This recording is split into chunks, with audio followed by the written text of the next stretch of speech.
Let's kick off with yesterday's defense with Kaufman. No? He is known to be, quote-unquote, superstar ICC lawyer, and he did show his prowess yesterday. Give us your initial reacts to that. Well, I'll leave it to the top legal experts to break down the validity of the arguments raised. But from what I gathered through multiple visits to The Hague, including earlier this week, talking to experts, talking to different people who are familiar with not only Kaufman, but also what's happening in the court. I mean, I think really their best shot was really questioning the jurisdiction of the court. And the moment they could not get that, the rest is honestly, many people see this as really as muddying the water.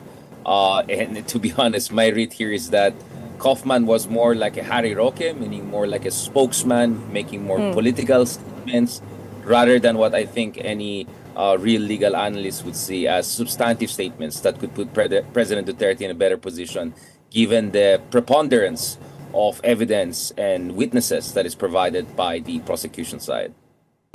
You have probably looked at other trials or pre-trials that the ICC has seen. Can you give us more color on whether this sits in a box of one that will most likely end in a trial, and those that were quote-unquote junked or dismissed or amended? There have been cases where some have been put into trial, were never convicted.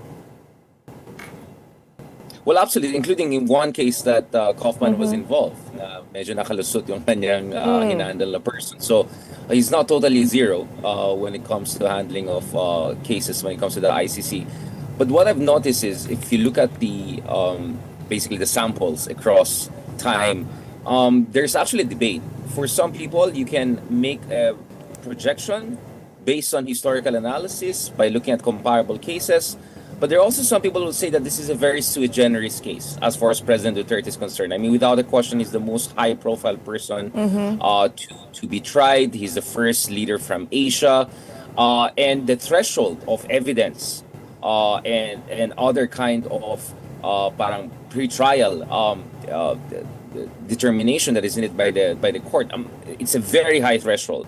So for us to even reach this point, including the court shutting down jurisdiction question, that shows that the job of the defense team is very, very difficult. They will really have to prove that all of these preponderance of evidence that the other side is providing either is forged or lacks validity, or there's something fundamentally wrong. And that's why I'm not surprised that the strategy basically of the defense team is to make extraneous kind of arguments that go beyond the parameters of the legal debate and go more into politics and PR and basically the optics of what's coming out. And of course, if you were to believe some of the critics, if the defense is compensated so generously, you have to show productivity or KPI. So maybe this is their way of showing KPI.